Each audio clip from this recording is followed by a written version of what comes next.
It's a pleasure to be here. We're like at Miles Davis. We just got to do it on. So with an edit, these are constant things. So Good day. Welcome to Radcliffe Art and Design Incubator. This is an episode of Off the Wall. Today, my guests are Annette Felder, of Felder and Felder, and Roberto Rovira here at FIU, and the landscape architect with your own practice. Is it called Roberto Rovira? Studio Roberto Rovira. Studio Roberto Rovira.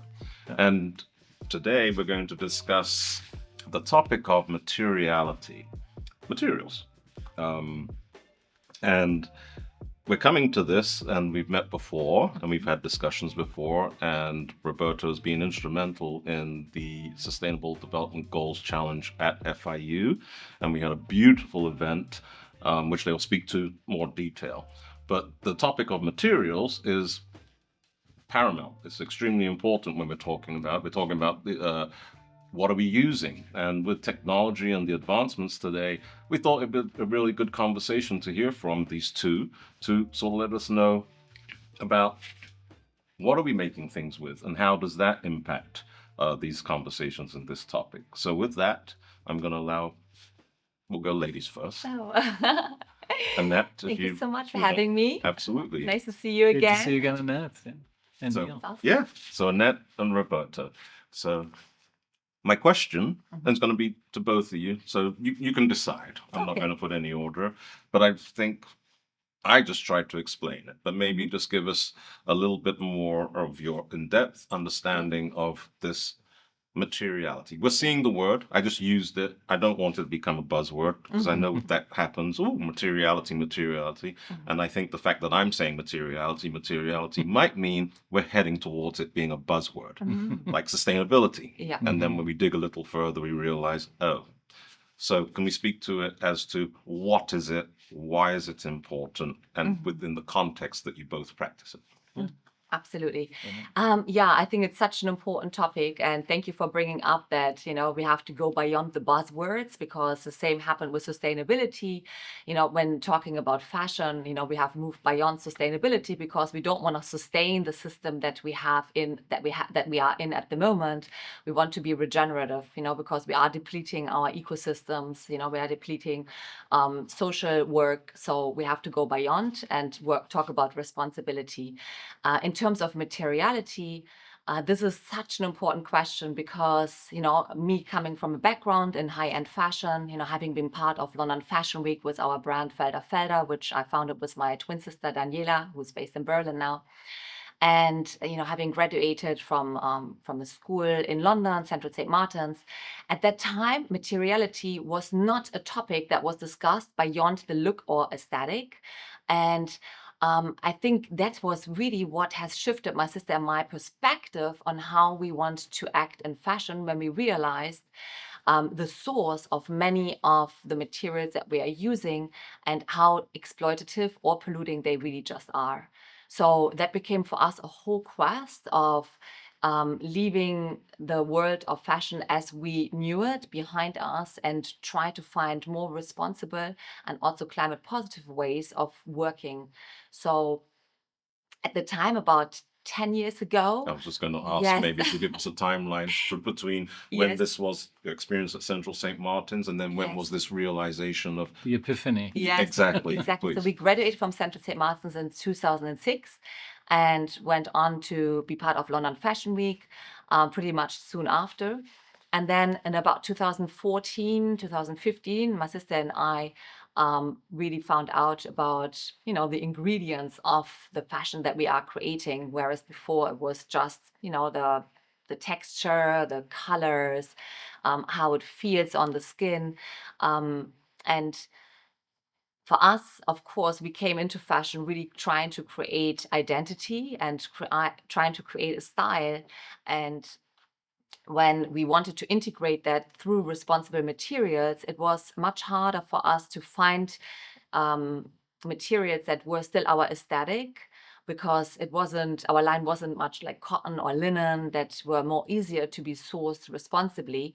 So for us, it was a real journey to go on to connect with developers and innovators that were working in material spaces to find and source materials that were considering the impact on our environment as well as people, but I still had an aesthetic that was suitable to our fashion line. Wonderful. And yeah. Okay, so 2006, 2014, we had the epiphany. So 10 years later, Yeah. here you are. So Roberto, your turn. So, I mean, to the question of material and materiality, I mean, it's in terms of, I mean, my work as a designer, as a landscape architect, artist, I think what it always comes down to is when you think of material, you can consider it just objectively as a thing, right? We are, after all, like analog creatures, right? We move in this environment where materials are surrounded by all kinds of things. But ultimately, as an element of design or art, it's really important to understand the power that material has in its connection to culture. If you think about how, I think for many, the idea that if something lasts, if something is permanent, right? Sometimes that's been lauded as this sense of sophistication of culture or civilization, right? Where things get passed on and things last, right? At the same time, if you think of, there's great traditions of ideas that get passed down culturally about making and making things. And these might not be things that last in terms of the object, but rather it's about the knowledge that cultures have to pass them on so that they can live on materially, even though really it begins as an idea. So there's great traditions, and I as a professor at FIU, and I had the fortune of living in Japan for many years in a former life, and I take students to study abroad, and I take them to Japan. And one place that I love to visit is actually these temples called the Ise temples in Ise, Japan. What's fascinating about them is that they have been around for over 2,000 years. But every 20 years, they get dismantled and rebuilt. And in the intervening 20 years, the communities that build them teach the new generations how to build them. So if you think about it, it's this really fascinating continuity of an idea. Whereas the object itself, which is wood, this beautiful crafted architecture, in itself, it won't last, those 2,000 years necessarily. But the fact that they're rethought and rebuilt means that it has this sort of thread from that beginning. So to me, that's a really profound idea. The idea that material as an object can inform how we navigate the world, but it's also connected to this much deeper sense of culture.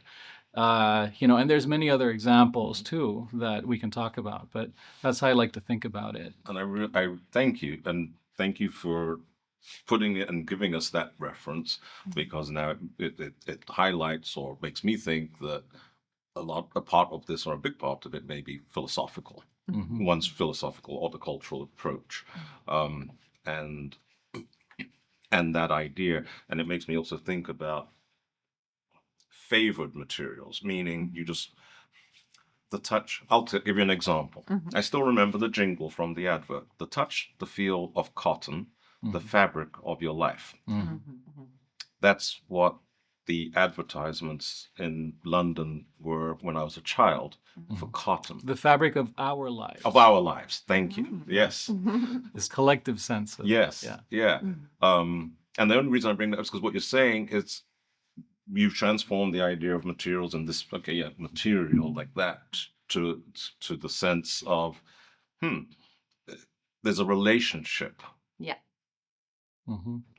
So could you speak to maybe what are the challenges in terms of culturally, right? Because now it might not be universal. This sounds like cultures or systems have this embedded in their culture, and they have, this is not new or anything. They have been treating this, and you are able to identify it and analyze it and disseminate it for Yeah. us.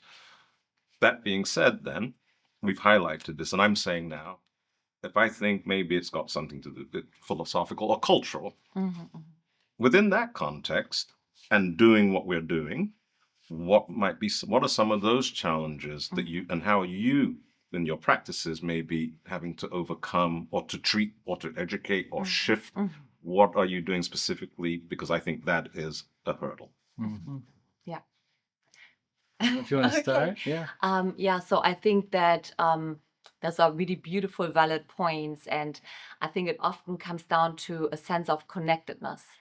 No? I mean, also with fashion and textile, often there is such a lack of feeling connected to the root, the sources of where our materials are coming from, that it becomes very easy to discard them and to lose that emotional sensation that you just described so beautifully, that, you know, maybe a whole community might have with a building or certain materials, and, you know, having that tradition. So what my sister and I are really trying to do is to install this, first of all, awareness, but then also the sense of connectedness. Like, not only can you connect the material back to its source, but also can you create a connectedness between yourself and the materials that you're working with, and can you also give that to the participants, to your community, to your stakeholders, so that then they develop a stronger sense of caring for the item that you're creating with the materials. And we are doing that through educational programs that we started this year. It's called Future Fashion Concepts, where we bring together innovators in the textile space with students or young designers, and really immerse them in the experience of working with those innovations, you know, and find out more about it, really understand where are those materials coming from, how are they created, and also how do they behave in the design process. And we really hope that, you know, through those immersive education experiences, that there can be a culture of feeling, you know, stronger bonded with the outcome of the design, so that it doesn't become a discardable item. Because you talk about architecture, it's a different you know, sort of perspective than fashion. Fashion has become so disposable. So we're trying to find again that sense of it can last a longer time. You know, it can last for longer. There is there is sort of something a bit more permanent. That, I mean, I'm wearing, you know, pieces from my mother that she handed me down from a friend's mother-in-law. You know, so, you know, is there a possibility for fashion to also have a longer, long-term I mean, perspective? one thing that I find is also shared, I think, between these different scales and methods of operation in fashion or architecture or landscape, is that inevitably there's always an emotion that's attached to it. And that emotion, which is one that is almost like subconsciously like available to us when we hold a piece of fabric, or when we walk through a beautifully lit environment, or a landscape that just somehow sings and speaks to us. It's this emotion, this connection. And the language of that emotion is manifested in material often, and light and texture and all these things. And so there's a sense that there's this kind of collective experience that we are existing with material, and that material has some ineffable quality about it that we may not be able to really express, but we know how it makes us feel. And that, to me, if you're able as a designer or an artist able to kind of capture that, you know, I think, I mean, I'm sure we have like some element of clothing or some place that we think of that like it just makes us feel like right.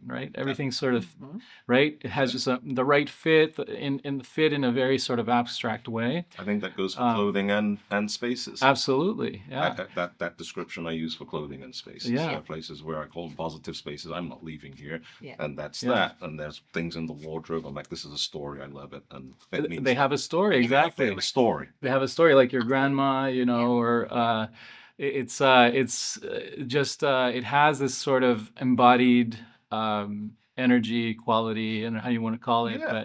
but that is very powerful, even if we can't necessarily like prove it mathematically, Sure. right?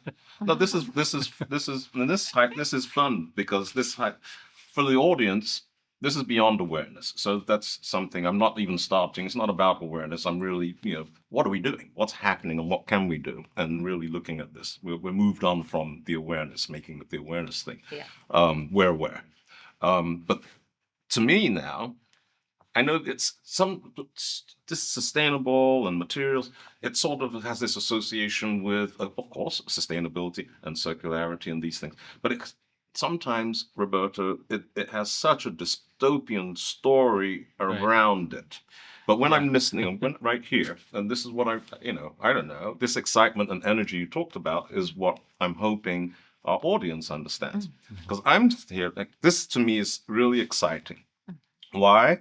Because for so long, I don't think we've had a relationship with the material. It's the color, what it looks like, and you bought it and where you're going with it. And there's that relationship to all of these connections was set, like cut. Yeah. I think a long time ago that relationship existed because it was handmade and there were people. And I even think about today we have brands like Rolls-Royce who make it very well known as one person, a gentleman that's been there for so long, and he actually hand paints the coach lines. There's no it's not a sticker, it's nothing. He hand paints it, and if you want one, he'll fly wherever in the world to hand paint it. Now, I get that's a luxury. But my point is that story, when people, when this object, it's not, there's a person, it's a handcraft, and so that starts to build the story, when you, of an item. And when I think an item has a story and emotion and association and sentiment, it's like a museum object. We are much more apt to take care of it because we understand it. And to me, this is exciting because if you're curious, I think it's only more and more potential materials or to even understand this. And then with the statements we're making, even in fashion or design, this is a question. We can make a statement with the material now, can't we? Because so long it's been about the aesthetic or whatever. But do you have examples maybe of, besides your own, other examples? If I can speak about your work, an example that immediately comes to mind, we had this show, that Annette and Felder brought these amazing dresses, beautiful photography and material, right? Fabrics that were derived from citrus, from agricultural waste, from algae, sargassum, all these conceptually dissonant things that you wouldn't necessarily think of when you're looking at these beautiful dresses. So to me, that was a perfect example of this welcome surprise. We have students who want to touch, tap, weigh, stretch things, materials, because that's how, we teach them to be good designers because things have that quality about them. But like, I think every time that we communicated to people visiting and seeing the show where these materials came from, it was like this, wow, this awe, right? Right. Which to me, I think, I'm sort of happy to rethink this idea of what the term sustainability is. That's not what this is about. But I've always thought, very briefly, that that's a misnomer, because if you think of sustaining, I think of a patient in a hospital as flatlining, right? That's sustaining on a flat line, right? Sustaining what? Sustaining what? So we want to have that awe that we experience, when looking at your work, when, we want to have that opportunity to thrive. Yes. And I want to think of our role as designers, artists, in whatever realm, as setting up the situations, the moments, working with materials so that we can thrive and move forward and inspire us. Yeah. Because otherwise it's dystopian to think tomorrow's going to be the same thing as today. We'll still be here. That's a very low bar, Right. right? Yeah. And It that's what I'm is. saying. It To me, it's exciting. Yes, Like, it is. almost, it's like, oh, well, not only is it, you learn about these things, but also at the same time, it's just another avenue to feel even better about doing something that we do daily. Yeah. And so often we're stripped of the knowledge. Yeah, We're so far connected because the supply chains are so long. correct. We're just the end user. Yeah. And this is I've been in tech and finance and business, and we all the end user, the end user, Yeah. the end user. Yeah. And this is nomenclature that I think we need to maybe want to start considering. What is this Yeah. focus on the end user?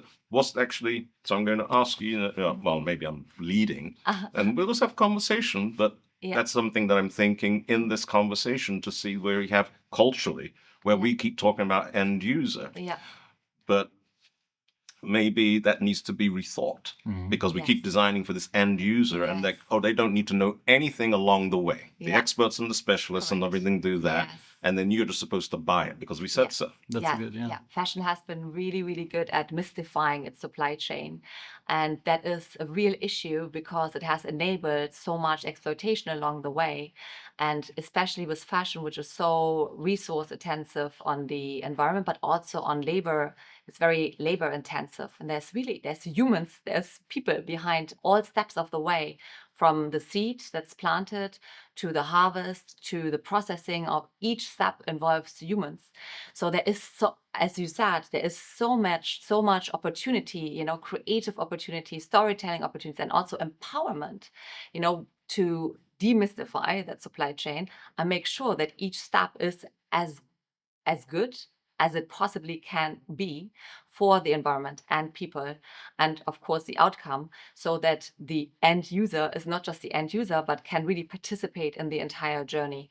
And luckily, we can already see that, there is in the European Union, there is digital product passports coming along the way. So it offers such a great opportunity to include the supply chain of the finished garment into the storytelling and to make all participants along the supply chain really be part of that story and empower them in whichever ways are possible.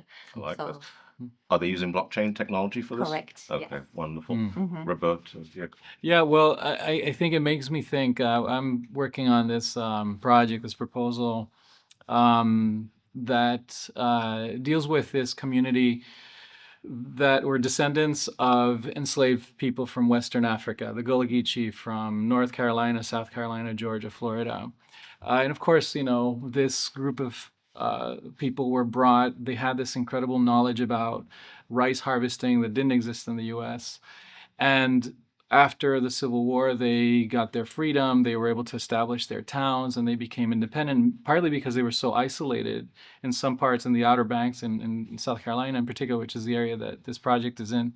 They kind of made sure that those aspects of their culture were developed, language, song, but also materially this beautiful art form of basketry.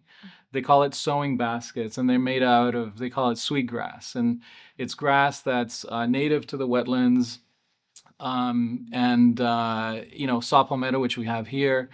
And what's fascinating about that is that these skills were learned. They were, through great sort of hardship, survived, and the act of making was always collective. So people would take time. This takes time to make these things by hand. And those were opportunities to sit down, and while you're making, which takes days, weeks, sometimes, more, you're sharing stories, you're listening to others, you're intergenerationally experiencing something through the act of making.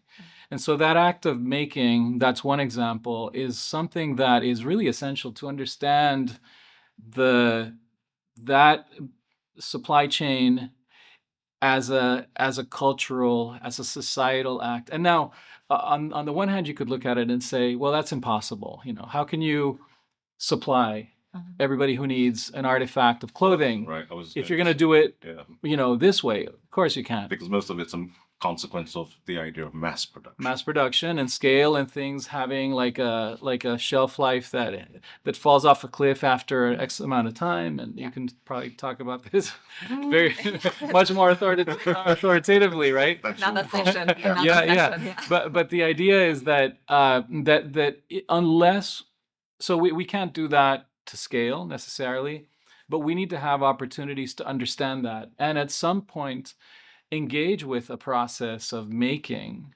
so that that connection is not one that you read about or get told about in some sort of disconnected way, but you actually have to engage in the act of making, which connects you to material, which connects you hopefully to some cultural lineage of a tradition. It doesn't matter what. It could be baskets, building, who knows, sewing in some way. And I think that if we're able to do that, then it's sort of, I think, our students, the act of making just imparts lessons that you cannot get from just lecturing or, talking Right. about it. Yes. Right? Yeah, Yeah. exactly. Yeah. Okay. All right. So make a couple of more things that it made me think about.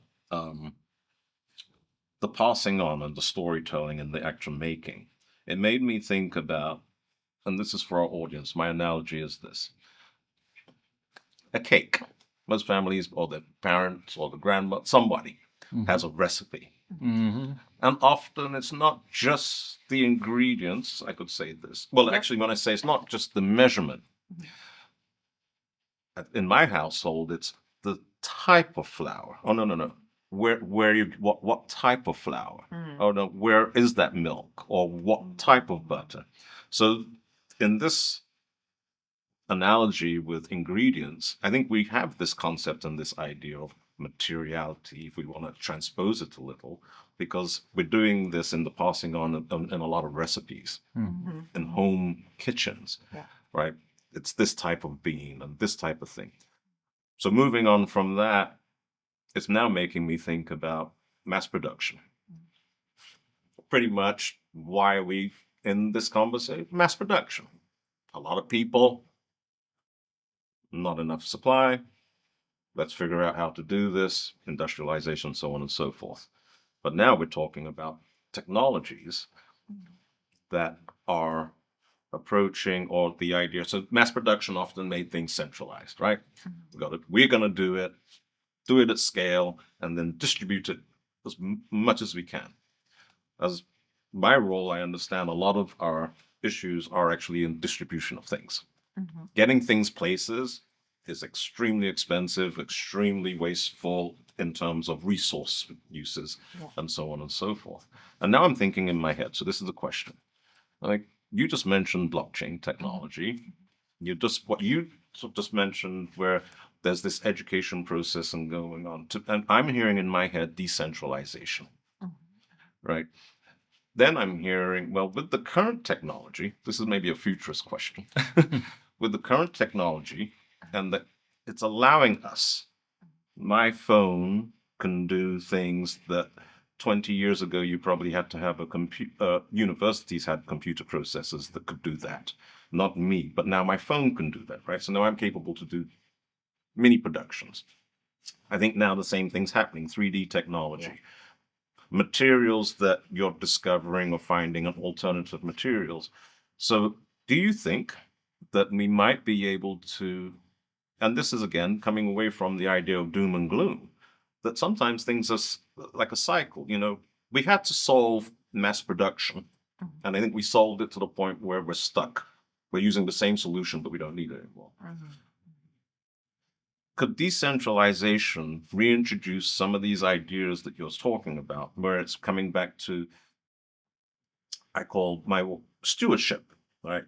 So if you're a sartorialist and you're very much into clothes, they're not end users. The sartorialists are stewards of the clothes in their wardrobe, right? I have statement pieces in the sartorial collection, and I'm a steward. I'm the steward of that object, not the end user or whatever, right? that's a culture, and a sensibility comes with sartorial.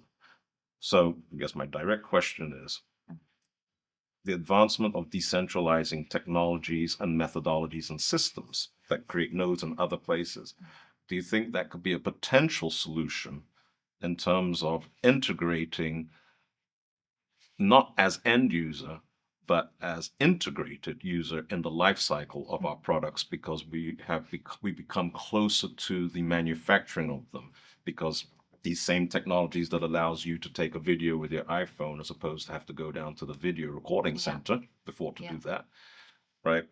Would we get there with fashion? Would we get there with construction and other types of design? Long question, I know, roundabout, but I'm pushing Yeah, to no, see. it's perfect.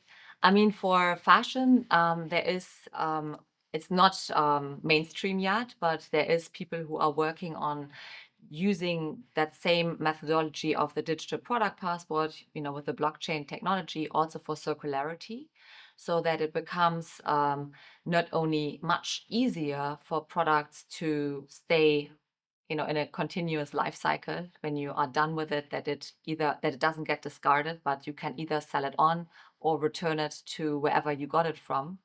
And also you can, get rewards for it, so it becomes almost like an incentivizer to, to don't discard the item. So it's definitely a topic that's super important, because circularity is really important in this conversation. It's not mainstream yet.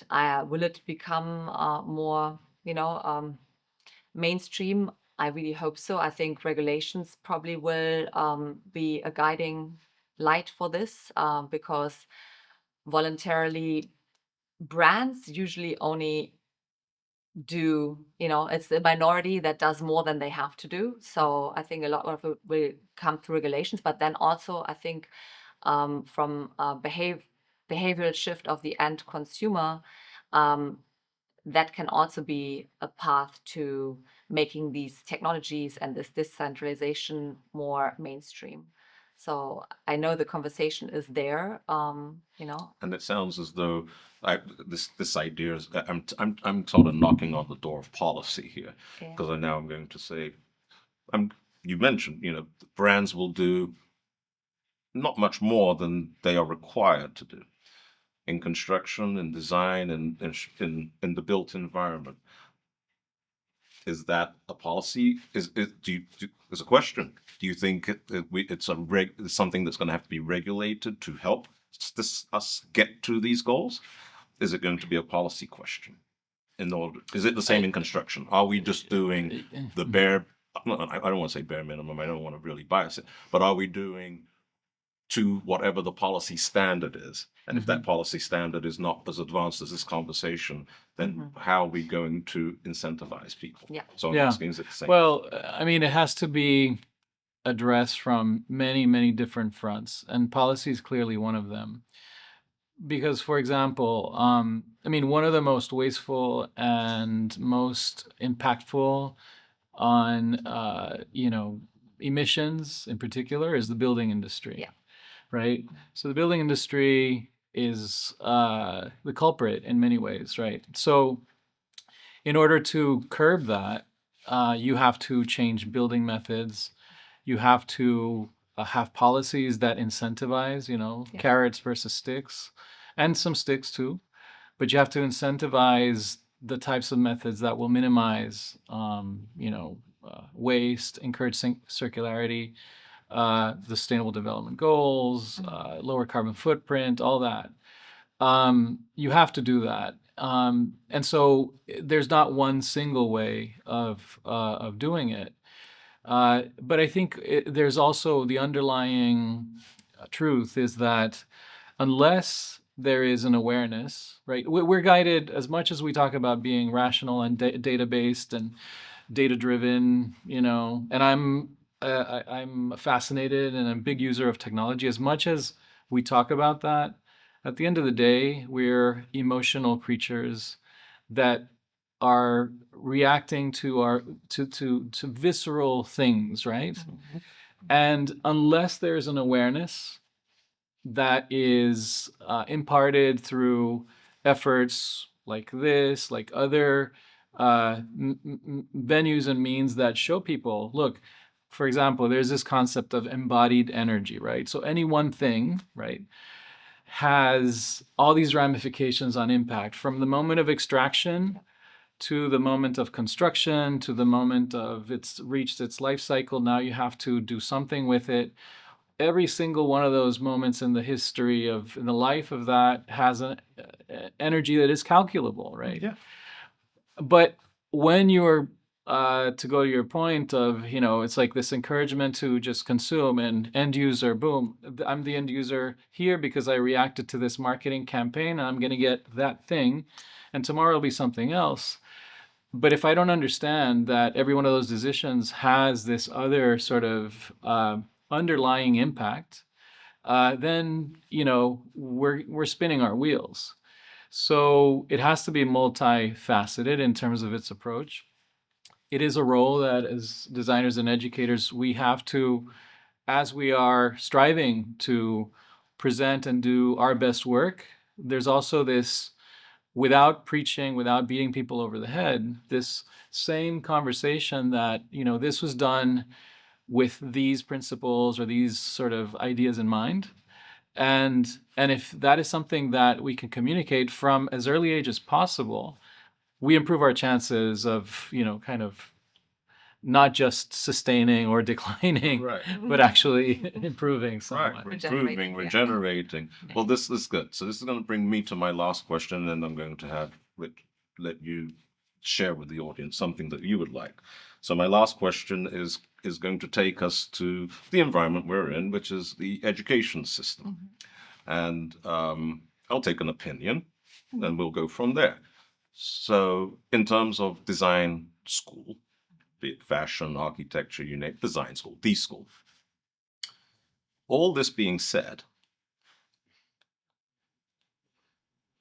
what I'm going to say, we're educators. I'm going to ask you, what is being done to perhaps, with our younger generation, encourage them to learn design, but maybe what's being done to design with what is already existing? Adaptive reuse, repurposing, as opposed to new build, new materials. So I sit in some critiques, different ones, and every studio is different. So it's not a general across the board. It's not that. I could sit in 10. There's a gazillion studios, right? But I would like to know on a general level, in terms of design school, what are some of the ideas or what's happening, really, to shift it from, okay, well, we're going to build and we're building new. We're going to build new buildings to, well, you know what? We're doing architecture, but it's not really about building buildings anymore.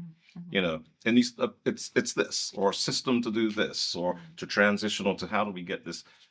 What's happening in the education system to shift this culture that we're talking about? Because it is philosophical, it is cultural from our discussion. There's many things, and I think the education system will have a massive role to play in that, starting now. Yeah. Do you want to tackle it? Yeah, of course. I lectured Instituto Marangoni here in Miami, and my sister lectures at universities in Berlin, where she is based, in Weißensee and AMD. And when we talk about not using new materials, that concept is something that the students are actually really excited about, which would be upcycling. And, that is usually the students love this topic, because again, it is much easier for them to understand the story behind something, maybe not where the material is coming from, but where the item is coming from. Or is it from a friend? Is it from a grandmother? And, to create also their own story out of it. I think going beyond that, to create maybe from materials that already existed. This is why my sister and I got so passionate about bringing in innovations, like climate innovations, through our Future Fashion Concepts initiatives, because a lot of the materials are using waste materials like agriculture waste, like agriculture byproducts to create new materials, which for us, when I first found out about this concept, that was for me so fascinating, to utilize materials that otherwise would have just, been incinerated or let to rot, and actually make something out of them. This is still very new concepts, and often it's not easy to get your hands on those materials, which is why we are partnering with the innovators to get these materials into the hands of the next generation of designers, so that they can become familiar not only with the actual material, but also with that concept and with the way of working with these materials. So it's almost like a continuation of working with circularity, but in a very different shape than using an old garment, which comes with its own set of challenges, also creative opportunities. We like to rephrase it as creative opportunities, but it can be challenging to work with an old garment, even though the students are usually really accelerating at that and doing great work. So it really comes back to creativity. And that's, I think, what makes it also so exciting. Yeah, I think, at least in my experience, and I've been teaching now for almost, 20 plus years, but I always ask students to really strive to have what I call a critical design awareness, meaning that everything around you has a lesson, right? Everything around you has the possibility of being better, right? And I always strive better and never best, The minute that you think that anything is best, it's died, right? Oh, I love that. It means that it has sort of something. It's going to be surpassed by something else. So always think about better by cultivating that design awareness. I think that in terms of design and design education, and I try to do exercises that, to your expression, Annette, put things into the hands of, right? Literally very important. And I've done exercises. An exercise that I really love to do with students in the younger, in the sort of beginning of their design educations, is ask them we begin the class with everybody has the same board, wood, generally of the same dimension, the same thickness. And basically, for the entire duration of the semester, they're given design challenges and prompts to do things with that. You build models, you kind of represent certain things. But no matter what happens, you can transform it. You can use whatever techniques you want to chip it, carve it, drill it. But everything that you produce has to come back to the thing, right? And you have these really fascinating evolutions of this very elemental thing, this material, that becomes something completely different at the end of the process, but never loses that connection. So you're not cutting and discarding, you're cutting and reusing, quite literally having to do that as part of the design constraint. And so I think, and there's some great educational opportunities that we have in design schools to really force that reckoning that, yes, you can read about best practices, but until you're faced with, a concrete parameter, constraint, etc., and you have to respond to these very sort of real things, which translate from, this board, well, that's going to be, how can you make a circular sort of design for a, renewable energy studio like I just taught this past semester. Like, these ideas have micro analogs and they have macro analogs. And we need to be able to operate at all those scales. And the sooner that you start that, the better, because then you'll take on those lessons all the way through and beyond, hopefully. Wonderful. Well, we're on materiality, what things are made of, right? That's my questions. So I'm going to give each of you an opportunity to think for a moment what you would like to share with the audience that I did not ask, but you feel is something that you want to or need to share in this opportunity. I'll let you go first. Okay. Yeah. Well, I think that I'd like to begin with this idea that there's this false, I guess, contrast, or this false sort of difference between thinking in analog terms and thinking in digital terms. And there's tension, and I've been a part of these conversations where we're leaning too much into the digital and we're forgetting the material, or we're leaning too much into the analog and that's disconnected where the industry is going, right? And so there's this tension because we have to be able to operate quickly, to scale efficiently, for revenue generating. It's not just an altruistic exercise. There's realities that you have to deal with, right? But I think we're living probably at the best time ever. No matter the headlines, no matter how discouraging You things sound might like an seem. economist. Okay, good. Yeah. Speaking of the creative Yeah, economists, an that's good. economist will agree with you. Well, no matter the sort of discouraging nature of news, and it's whatever the headlines are today, and there'll be other worse ones probably some other times and some good ones. But we're living in a time where, to go back to the idea of a recipe, right, which is another one of those human, culturally charged, beautiful sort of passing of knowledge that gets manifested into things that we consume, right? That's a beautiful idea that you can flip on, turn on your favorite YouTube channel, learn how to do something, learn how to make a basket like the Gullah Geechee, or learn how to bake a cake, Sure. or learn how to grow a certain crop, or how to make a certain fabric.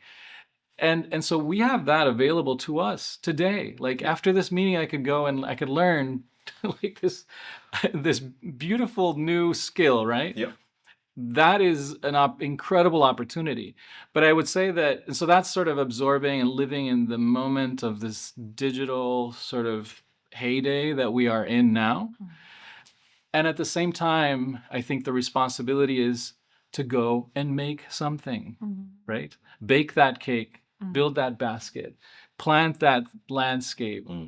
Because only then will you engage in that. Then you're a protagonist in the circular economy. Then you are sort of participating in this continuity of ideas. So I would say absorb, learn, but make in the end. Make something. Make some material. Yes. Beautiful. Yes. That's great. Yeah, so for my sister and I with Felder, one of our SDGs is SDG 12, responsible consumption and production. And, I think leaning towards that, I would love to invite the audience to maybe rethink, the next time they are thinking of fashion, from that culture of consumption to culture of community. Maybe, like try to replace one experience of going shopping with an experience that is community building through fashion. It could be maybe a workshop, like an upcycling workshop, coming back to making and the connections that are built with, and the communities that are created through that, or a clothing swap. I know of a mending community Yeah. in Hudson Valley, New York. Beautiful. Like-minded objects, Super. Elise McMahon, Yeah. and others, but that's the name I know. And I know Amazing. for certain at periods of times Yeah. they have community-based. Yeah. It's mending. Yes. That's as Yes. technical as the term is, mending. So if you Beautiful. have an item of clothing Yeah. with a little hole Yeah. or nick in it, Yeah. but again, you feel connection to it. Yeah. It's not going to be discarded, right? Correct. That you have an opportunity to Yeah. come and you can mend together. Mm-hmm. If you're not sure how to, you can learn. Yeah. You can watch. But the whole idea is this transforming things that maybe are pardon the pun, 1 foot in the grave, like one. Yeah. On its way out. Yeah, it's on its way out to it's so in. And exactly. Yeah. and to the aesthetics and everything. I'm happy about because it's cool. Yeah. Those communities are enjoying it. It's cool. They're discovering it's cool. This is not Exactly. you know, this Yeah, is it not should a be chore. it should be joyful. It's You know. it's yes, Yes, I it's mean, an activity they're looking forward to. They're looking for things, and if they don't have anything to mend, they're going to come to their neighbor to come mend it. exactly. And this is happening up in Hudson, and I'm sure it's happening in other places. Yeah. But I think that's an example that I'm aware of. Yeah. Beautiful. So thank you so much. you. It's obvious. Well, it may not be obvious. I shouldn't use that word, but we can go on for a very long time. This could be a semester course in a university quite easily, just this topic, but we're not going to torture you. So we'll wrap it up. Roberto Rovira, Annette Felder, Thank you. and you can find them online quite easily. Thank you very much.